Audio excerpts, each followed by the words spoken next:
Good morning, everyone. I hope all of you are fine. Those who are recovering from post vaccination issues, please recover fast.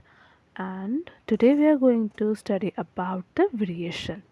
I have created short videos of different topics. So, the first topic for today will be variation.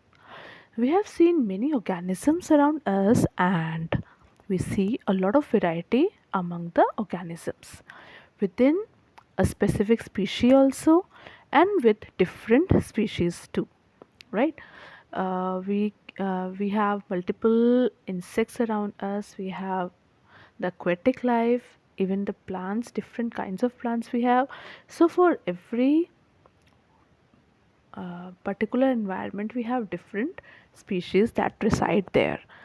Within a particular species, we also see different varieties. Like we can have a variety of dogs with in around us. We can have variety of insects around us, butterflies, etc. So, how does this variety come into existence? If we look back at the asexual reproduction, we find that it produces just the clones of the parent. Every offspring will be the clone of the parent, and the variety is just generated in case there is any chance mutation or chance factor that changes a particular gene. So the nature came up with a new technology or a new phase of reproduction where variation was compulsory. It had to happen with every passing generation.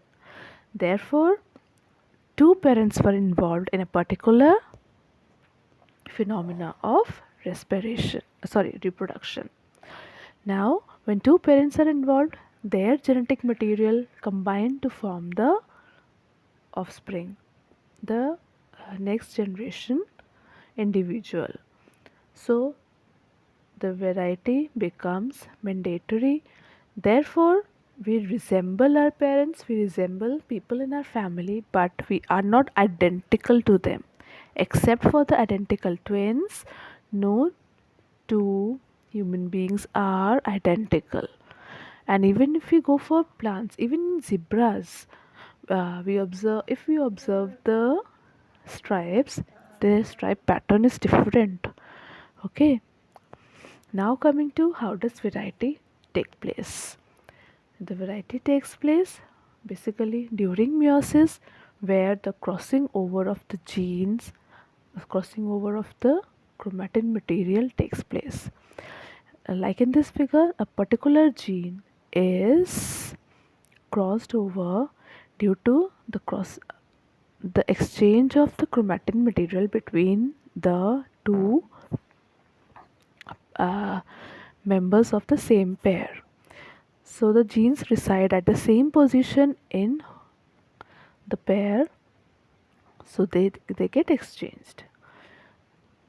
Now coming to the It is determination of a sex in age human long myth beings. that We the know girls that are made responsible for the birth of female child. If we see in our interior areas and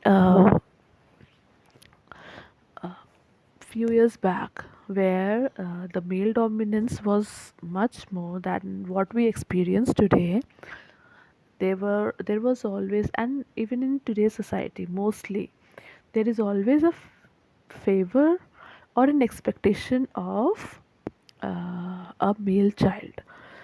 So the females are made responsible for the birth of the female child, and they used to be tortured because of that. Although females hardly have any role except for giving birth to the child. As such, the males are also not responsible because fertilization is a chance factor, whether the sperm consisting X chromosome is getting fertilized with the egg or the sperm containing Y chromosome is getting fertilized with the egg.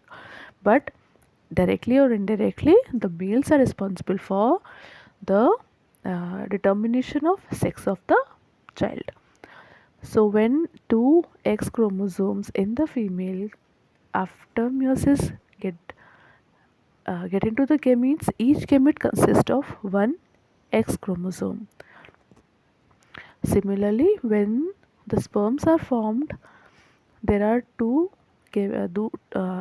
gametes that are formed, and two with X chromosome, one in each, and one Y chromosome in each two other uh, sperms. And then through chance factor, when they